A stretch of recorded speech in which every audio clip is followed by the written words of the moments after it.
હશે. આ દુનિયામાં હવે કળિયુગ છે અને કળિયુગની અંદર કોઈ માણસને વેદ નહીં પચે, તત્વજ્ઞાન નહીં પચે. માટે તમે હવે ઈશ્વરના નામનો કોઈક મહિમા ગાઓ, ભગવાનના નામનો મહિમા ગાઓ. ભાગવતને ભાગવાની વાત કરી એટલે વેદવ્યાસજી મહારાજે પ્રશ્ન કર્યો છે, નારદજી તમે ભાગવતને લખવાની વાત કરો છો બરાબર છે, પણ હું એકલો તો ભાગવત કેમ લખી શકું? મારા એકલાથી તો કેમ ભાગવત લખાય? કારણ કે મારાથી કાં તો બોલી શકાય અને કાં તો લખી શકાય. બે કામ હું એક સાથે ન કરી શકું. મને આ ભાગવતમાં કોઈક મદદ કરે એવું કહો. ભગવાન ગણપતિની પાસે જવાની વાત કરી. કઈ વાંધો નહીં, હું ગણપતિને વાત કરીશ. પણ એ સમયે વેદવ્યાસ મહારાજે એક પ્રશ્ન નારદને કર્યો છે, નારદજી મારે આપને એક પ્રશ્ન કરવો છે. અરે વેદવ્યાસ બોલો ને, શું પ્રશ્ન છે?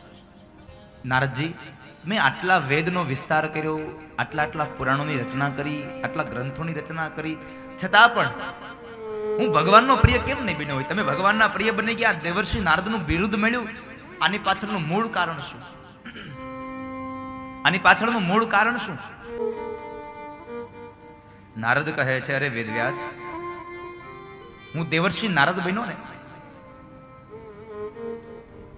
એનું મૂળ કારણ મારા જ્ઞાજન્મની કથા છે, મારા પૂર્વજન્મની કથા છે. નારદજી મને બતાવો ને તમારા પૂર્વજન્મની કથા શું છે એવો કે તમે આ વખતે દેવર્ષિ નારદ બન્યા? તમે નારદ બન્યા એનું મૂળ કારણ શું છે? સાંભળો વેદવ્યાસ, આ જન્મની અંદર હું એક દાસી પુત્ર હતો. અને જોજો તમે પણ યાદ રાખજો કે આ જન્મે કરેલું કર્મ કદાચ આ જન્મે પુણ્ય ન આપી દે ને તો મૂંઝાવું નહીં, આવતા જન્મે આપણને ઉપયોગી થાય. અને આપણે ક્યારેક ક્યારેક બોલીએ છીએ ને ભાઈ અમે તો શું કર્યું, આ તો કોઈ ક્યાં ભવના આપણા પુણ્ય હોય કોને ખબર. આ વખતે કામ આવ્યા,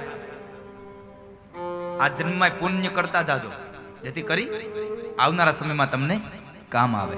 આવનારા સમયમાં આવનારો જન્મ, આવનારા જન્મની અંદર તમને કામ આવે. એટલા માટે આ જન્મે પુણ્ય કરવા. આપણને આડા ન આવે ને તો કાંઈ નહીં, આપણા છોકરાઓને આડા આવશે. ક્યારેક ક્યારેક આપણે કહીએ છીએ ને, મુસાફરીમાં ગયા હોઈએ અને કોઈ અકસ્માત થાય, પણ એ અકસ્માતમાં આપણને કશી જ ઈજા ન થાય, આપણું કંઈ અહિત ન થાય. એટલે આપણને કોઈ પૂછે એટલે આપણે શું કહીએ? અમારા ગવઢિયાના પુણ્ય હતા ને એટલે અમને આમને આડા આવ્યા, ગવઢિયાના પુણ્ય અમને આડા આવ્યા, ગવઢિયાના પુણ્ય અમને આડા આવ્યા. આપણે કોઈ દી નથી કીધું કે અમને ગવઢિયાના 5 લાખ રૂપિયા આડા આવ્યા. બેંકમાં કદાચ લાખો રૂપિયા પડ્યા હોય, એ આપણને આડા ન આવે. આપણને કોઈક જગ્યાએ આપણી રક્ષા થાય તો આપણને ગવઢિયાના પુણ્ય આડા આવે. માટે પુણ્ય કરજો, આપણને તો કામ આવશે જ, આપણા સંતાનોને પણ કામ આવશે. માટે સત્કર્મની પુણ્યની પ્રાપ્તિ કરાવજો બાપ. પુણ્યનું ભાથું બાંધજો. સાંભળો વેદવ્યાસ, જ્ઞાજન્મની અંદર હું દાસી પુત્ર હતો. મારી માં બ્રાહ્મણના ઘરે કામ કરવા જાય, બ્રાહ્મણના ઘરનું કામ કરે અને હું પણ સાથે જ હતો. એટલે મારી માં કામ કરે અને હું મારી માને થોડું ઘણું કામ કરાવવા લાગતો. અને સાથે જ્યારે બ્રાહ્મણો કોઈ સત્સંગ કરતા હોય તો એ બ્રાહ્મણોના સત્સંગની અંદર જઈને બેસતો ને હું સત્સંગ સાંભળતો. સત્સંગનો કેટલો પ્રભાવ પડે, કેટલો મહિમા છે આ દુનિયામાં સત્સંગનો. સત્સંગનો બહુ મહિમા છે આ દુનિયામાં. સત્સંગથી માણસનું આખું જીવન પરિવર્તિત થઈ જાય. સત્સંગથી માણસના જીવનનો આખો એક માર્ગ બદલાઈ જાય, આખી દિશા બદલાઈ જાય.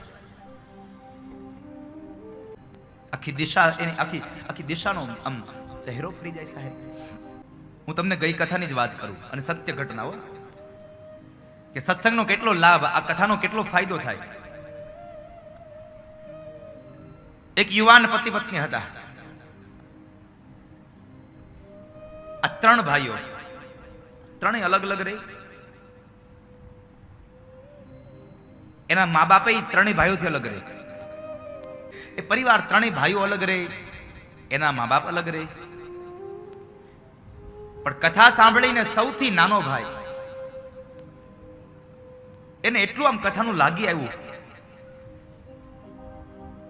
એ માણસ કથાના ચોથા દિવસે એની પત્નીને લઈને મારા ઉતારે આવ્યો.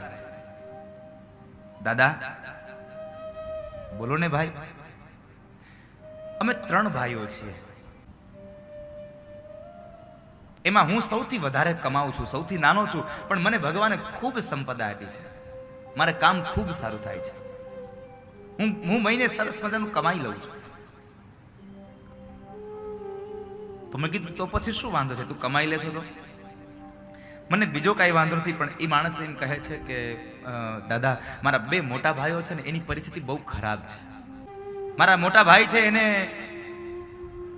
ડાયમંડનું કામ કરતા કરતા એના કમરનો દુખાવો થઈ ગયો. હવે એ પોતે પણ કામ નથી કરી શકતા, લાંબો સમય બેસી નથી શકતા. એનો પરિવાર માંડ ચાલે છે. મારા બીજા નંબરનો ભાઈ છે એ પણ કામે જાય છે, પણ થોડું કામ ઓછું થાય છે, એટલે એનો પરિવાર એ માંડ કરીને ચાલે છે બસ. અને મને ભગવાને ખૂબ આપ્યું છે. પણ બન્યું છે એવું કે મારા પત્ની છે એ મારા પત્ની જરાક બધા લોકોની સાથે રહેવાની ના પાડે છે. મારા મા બાપે નોખા રહી છે, એટલે એમના પત્નીને મેં બોલાવ્યા, બેન અહીંયા આવો. એમના પત્ની એ સમયમાં આ સમય ગર્ભવતી છે, સગર્ભા નારી છે. એટલે મેં એને પ્રશ્ન કર્યો, બેન શું વાંધો તને દીકરા? તારા સાસુ સસરા તને સાથે રહી, તારા જેઠ જેઠાણી સાથે રહી, તો શું વાંધો તને? એટલે બેને એવું કીધું, દાદા મને બીજો કોઈ વાંધો નથી, મારા ઘરવાળા ખૂબ કમાય છે,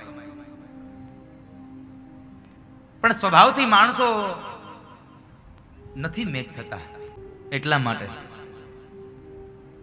સાથે રહેવું નથી પોસાયું. કારણ હું ગમે તેટલા કામ કરું, ગમે તેવું કરું, છતાં પણ મારી કોઈ કિંમત નહીં, મારી કિંમત સાવ ફૂટી કોડી નહીં. ઘરમાં કોઈ મારું માન નહીં, કોઈ મારું સન્માન નહીં. કઈ વાંધો નહીં. મેં એક વાક્ય એટલું કહ્યું કે બેન તારા અત્યાર સુધી કોઈ કિંમત નહોતી, તારા પરિવારમાં કદાચ તારા સભ્યો તારી કિંમત ન કરે, કઈ વાંધો નહીં, પણ તું આજે એક કામ એવું કર કે તારા સાસુ સસરાને તારી સાથે રાખવા માંડ, તારી ભેગા કરી દે. પણ દાદા સાસુમાનો સ્વભાવ જરાક પેલો છે ને, એટલે વાત વાતમાં રોકટોક કર્યા કરે, વાત વાતમાં બોલ્યા કરે. કઈ વાંધો નહીં, સાસુમાં છે બોલે. સાસુમાના જેટલા શબ્દો અંદર ઉતારવા જેવા હોય ને ત્યારે એક કાન બંધ રાખવો, બાકી જ્યારે ઉતારવા જેવા ન હોય તો 2 કાન ખુલ્લા રાખવા. અને અત્યારની બધી યુવાન બહેનોને કહું છું કે સાસુમાં કદાચ મોટી ઉંમરના હોય તો કદાચ એ આગળના સમયના છે, એ આપણા સમયને ન સમજી શકે, તો એ બોલે ને તો સાંભળી લેવું, આ કાનથી આ કાન કાઢી નાખવું. સાસુની સામે કોઈ દી ન બોલવું. સાસુ સામે ન બોલવાનો બહુ મોટો ફાયદો છે. સમાજ તમારી બહુ મોટી કિંમત કરશે. તમારી સાસુ તમારી કિંમત ન કરે તો કઈ નહીં, સમાજ તમારી મોટી કિંમત કરશે.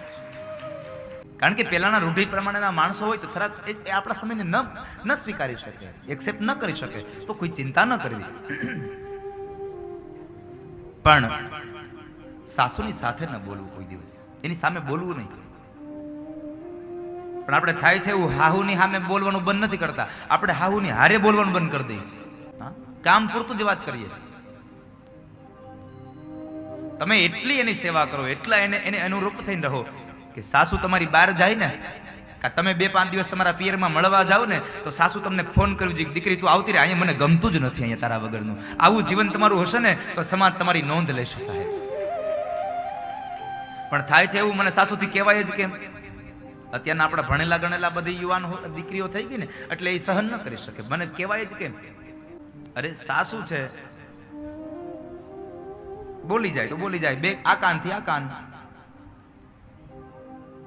એટલે મેં એટલી વાત સમજાય કે દીકરા તારો આજ સમય છે તારા સાસુ અને સસરાને ભેગા રાખવાનો. કાલ સવારે કદાચ તારે ત્યાં દીકરો થશે, મોટો થશે, તમારા 2 માણસની વૃદ્ધાવસ્થા આવશે અને તમારો દીકરો અને તમારી દીકરાની પત્ની 2 અલગ થઈ જશે, તમને સાચવશે નહીં અને તમે 2 એકલા રહેતા હશો, તો તમને કેટલી આમ કેટલી વેદનાઓ હશે.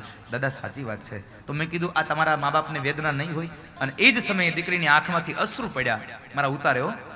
દીકરીની આંખ અશ્રુથી ભરાઈ ગઈ અને એ જ સમયે એના પતિને કીધું કે આ શાંતિથી જ બાપુજીને બાને આપણી ઘરે લઈ આવો, હવે મારા સાસુ ને સસરા મારી ભેગા રહેશે, એ અલગ નહીં રહે.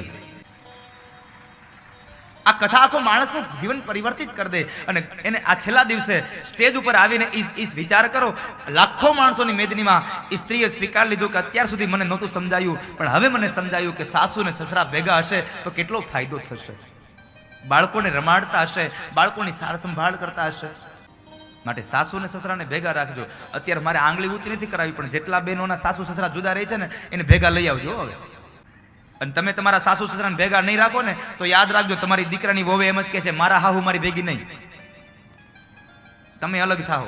પુણ્ય ના પ્રતા આપે કોઈ માણસની કોઈ આ સત્સંગનો મહિમા છે. અને હું સત્સંગમાં જતો હતો, પછી તો વેદવ્યાસ એક વખતના સમયે ચાતુર્માસ આવ્યો, અને ચાતુર્માસની અંદર અનેક સંતો બ્રાહ્મણના ઘરે આવે છે. મારી માં બ્રાહ્મણોની રસોઈ, એ ઋષિ એ સાધુઓની, એ સંતોની રસોઈ બનાવે. મારી માં એને ભોજન કરાવે, પીરસી દે, અને હું એ સંતો જમી લઈને પછીની પતરાવાળી લઈ અને હું મૂકી આવતો. એમાં એક વખતના સમય બન્યો, સંતોનો સત્સંગ સાંભળતા સાંભળતા એક વખત મેં સંતોનો એ જૂઠી પતરાવાળીને લઈ અને હું જ્યાં મૂકવા ગયો તો મને જરા વિચાર આવ્યો કે આ સંતોનો જમેલો પ્રસાદ છે, આ તો મહાપ્રસાદ કહેવાય, લાવ ને મહાપ્રસાદ લઈ લઉં. મહાપ્રસાદને લેવાની ઈચ્છા જાગી. એક કવન હાથમાં લઈ અને હોઠ સુધી લઈ ગયો, પણ ફરી પાછો વિચાર આવ્યો કે કોઈકનો જૂઠો અનાજ પૂછા વગર ન ખવાય. કોઈકનું જૂઠું અનાજ પૂછા વગર ન ખવાય. એટલે મેં એ પતરાવાળી લઈને સંતો પાસે ગયો અને સંતોને પ્રશ્ન કર્યો, બાપજી આ પ્રસાદ હું લઉં, આ પ્રસાદને હું ગ્રહણ કરું?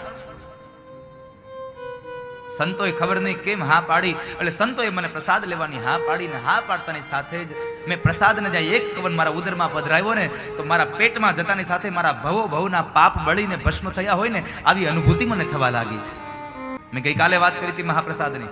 કારણ મહાપ્રસાદનો મહિમા છે, તમારા જીવનના પાપો હશે એ બધા પાપને આ મહાપ્રસાદ બાળી નાખશે. માટે ભગવાનનો મહાપ્રસાદ લઈને જાજો બાપ,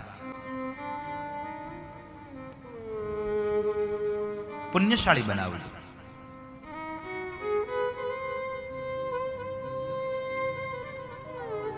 મહાપ્રસાદ લઈને મારા ભવના પાપ બળી ગયા.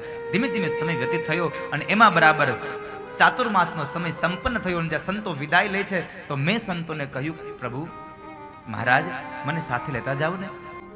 અરે બાળક, ભગવાન પ્રત્યેની આટલી નિષ્ઠા જોઈ, આટલો પ્રેમ જોઈ અને અમે ખૂબ આનંદ પામ્યા તારા પ્રત્યે, અમને આનંદ થયો. પણ એટલું સાથે કહીએ કે બાળક, તારે અત્યારે ભગવાનની ભક્તિ કરવા કરતા પણ તારું એક જીવનનું કર્તવ્ય બાકી છે, તારા જીવનની એક ફરજ બજાવવાની બાકી છે. અરે પ્રભુ મહારાજ, મારી કઈ ફરજ, મારું કયું કર્તવ્ય? બાળક, તારી માં હજી જીવે છે અને તારી માની સેવા કરવી એ તારું ફરજ છે, તારું કર્તવ્ય છે. તારા પરિવારની સેવા કરવી, તારા માની સેવા કરવી. પણ લે, અમે તને આ વાસુદેવ ગાયત્રી મંત્ર આપીને જઈએ છીએ. આ વાસુદેવ ગાયત્રી મંત્રનો તું પાઠ કરજે અને તને ભગવાનની અવશ્ય પ્રાપ્તિ થશે, તને પરમાત્મા મળશે. જ્યારે તારી માં મૃત્યુ પામે ત્યારે તું અમારી સાથે આવતો રહેજે. આટલું કહી અને સંતો નીકળી ગયા છે. સંતોએ વિદાય લીધી. એ સંતોએ વિદાય લઈ આ બાજુ બાળક પોતાની માની સેવા કરે, વાસુદેવ ગાયત્રી મંત્રનો પાઠ કરે. ધીમે ધીમે સમય વ્યતીત થવા લાગ્યો. અને એ સમયે એક વખતના સમયે બરાબર વેદવ્યાસ મારી માં સાંજના સમયે ગૌશાળામાં ગાયને દોહવા જાય છે.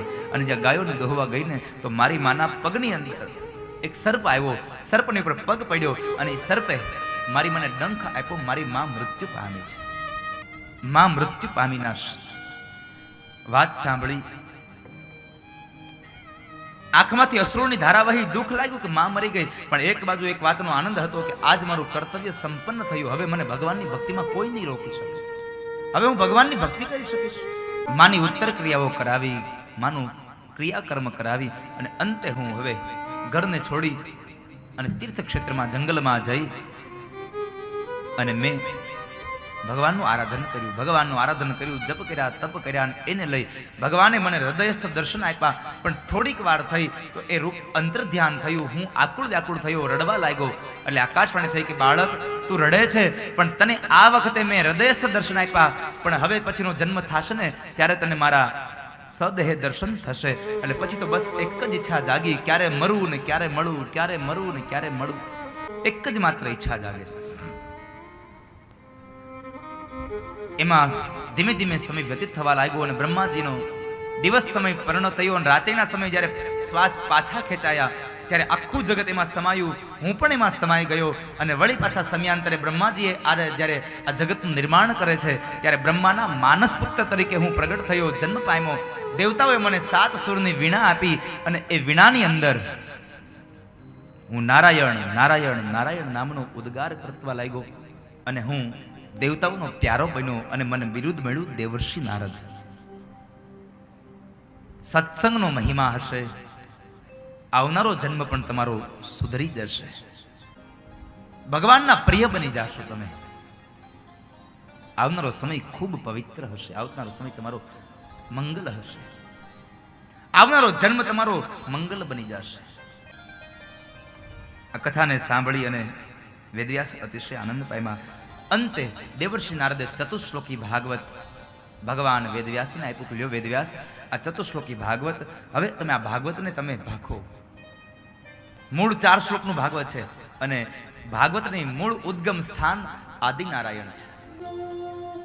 આદિનારાયણના મુખારવિંદમાંથી એ ભાગવતનો મહિમા પ્રગટ થયો.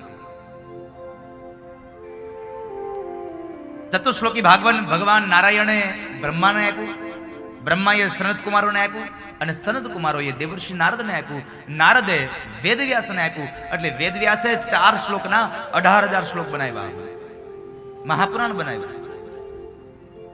વિસ્તાર કરવો હોય તો એનું ધર્મ, એનું કર્મ છે.